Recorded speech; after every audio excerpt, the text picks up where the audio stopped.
I have a couple of questions. My family refuses not to have milk from a cow. I can't because I'm lactose intolerant. So I've been getting them local grass pastured whole milk because that's the only way that the local, that farmers can do it. They can't separate. So is there less danger with grass pastured milk and, healthy animals, or that's question one. Okay, let me do it one at a time. It makes it easier with the questions.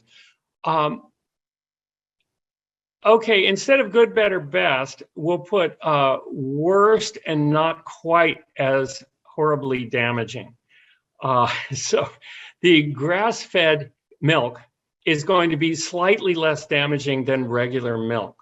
But there are so many reasons not to eat dairy products that it really, now what we do with people who are drinking milk is we typically say, try some different plant milks because they vary dramatically. Some are better than others. Some are really pretty awful. Try some almond milks. Try some rice milks. Try all of the different milks, some soy milks. Some people are very resistant to not eating any dairy milk. I have them try the Silk brand chocolate milk, which is made from soy, and they love it. And they put on their cereal, they drink it, they never go back. And it is not perhaps the best thing in the world, but it has a lot of great nutrients, and it doesn't have those terrible problems with dairy products, such as increasing the risk of Parkinson's disease and neuroinflammation dramatically. There are so many things wrong with milk that I can't tell you that. And grass-fed is possibly actually grass-fed if it's milk. If it's meat and they say grass-fed, it means nothing. If they say grass-fed and grain-finished, then it means nothing. If they say grass-fed and grass-finished, then it may be slightly lower in saturated fat, but it's also lower in calories, so that in order to get full, you wind up eating the same amount of saturated fat. So I'm going to say that if there's any way you can help your family to try, just bring home different milks every week or every couple times a week, different ones, and try them and say, could you try this? Tell me if you like this. And if you hit one that they like and they can switch off, that would be fantastic. And if your family's concerned about calcium, then get a fortified milk. A lot of them are fortified with just as much calcium as cow's milk. Thank you. Gretchen, did you have another question? And Gretchen, but before you jump in, and if I may say so, you might want to look on our YouTube channel where we have all of our past conferences, or many of them. And I remember, Steve, you being on stage probably at our last in-person conference. It was. And you ripped through in like 2 or 3 minutes or less exactly why nobody should be eating dairy. And it was one of the most powerful things I've ever heard. So Gretchen, if you want to go take a look for that, you can just look up Steve Blake on the Real Truth About Health YouTube channel, and you will find access to that. It's very informative.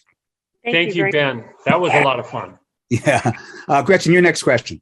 My next question is about the sprouted. Now it's beginning to be accessible to get sprouted oats and sprouted things. I was giving myself and my grandson whole oat groats, cereal that I was, making, and then come to find out that there is a phytic acid issue with that, and then that many vegetables have oxalates in it. So there's not much talk about those issues when you listen to these plant-based.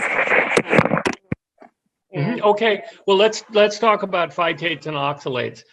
Yes, grains have phytates in their shell, but guess what happens when they're cooked? It breaks down the phytates. And the phytates may actually, and the oxalates too, may actually bind a little bit of calcium, but they have a lot of calcium. So you wind up getting a little less calcium than you would if it didn't have oxalates in them. And we're talking about very small amounts of things that only interfere with absorption of nutrients, and the nutrients are very high to begin with. So I don't consider phytates or oxalates a big problem as long as the grains are either sprouted or cooked. You do need to do one or the other. You really hard to eat them raw unless you're getting them fresh off the stalk in a growing field. And then you actually can chew them and the phytate and oxalate content is low because they're fresh.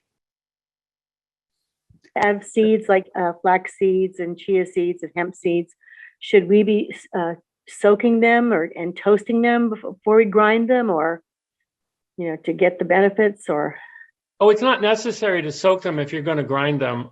We use a coffee grinder, and it just takes a couple seconds to grind them up. Very easy. I think that would probably be the best way. Soaking flax seeds is going to be kind of an icky, sticky, gooey mess. And they'll wind up like chia seeds and not be much fun at all. Thank you. Thank you. Thanks, Gretchen. And let's now go to Stephanie. Hi, Stephanie. Welcome. Hi, Dr. Blake. Thank you for taking the time to answer our questions.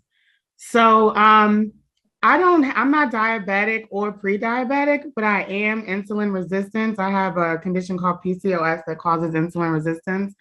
And I love the part of the presentation where you talked about fruits and stuff and how you can still eat low glycemic fruits like berries and stuff. And watermelon, I love berries and watermelon, but I've noticed that when I eat berries, watermelon, green apples, like the things that are okay for people with insulin resistance, I get physical reactions. Like sometimes I'll get tinglies in my hands and toes, or I'll get like, I'll get certain physical reactions. Like maybe my fingers will look a little puffy. And so I'm wondering if you've ever heard of or seen that with someone with insulin resistance and fruit, and what can be done, and if I can eventually like get rid of that with a plant-based diet and maybe get to a point where I can tolerate fruit sugars better. Well, I wonder if it really is the fruit sugars. Is this happening with every single fruit or just a few? All fruit, like any kind of sugar product, like any kind of sugar. So every single fruit gives you this reaction? Yes, that I've noticed. That gives me some kind of reaction, some less severe.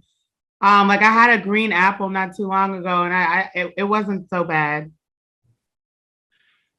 Well, if you're experiencing tingling in your fingers, I would recommend that you look into that. And typically you get a referral to a neurologist who would look at why your fingers might be tingling.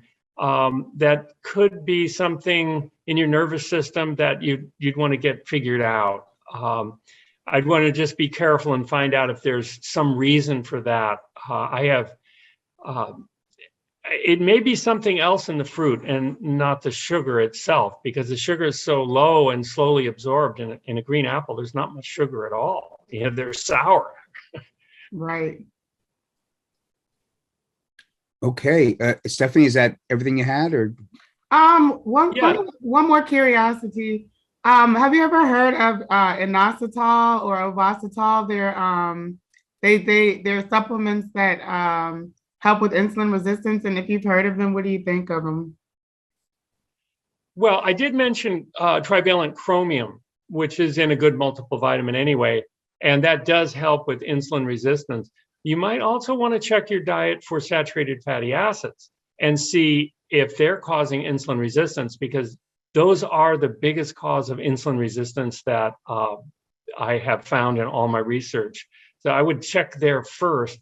If you can get your saturated fatty acids below, say, 12 grams per day or below 6% of your calories, then it may be that your insulin resistance could go away if it's not somehow caused by something else. But it would be worth trying, because you may be able to, within a couple of weeks on that low saturated fat diet, check and see. It costs you nothing to check and see if your insulin resistance does go away, and wouldn't that be nice?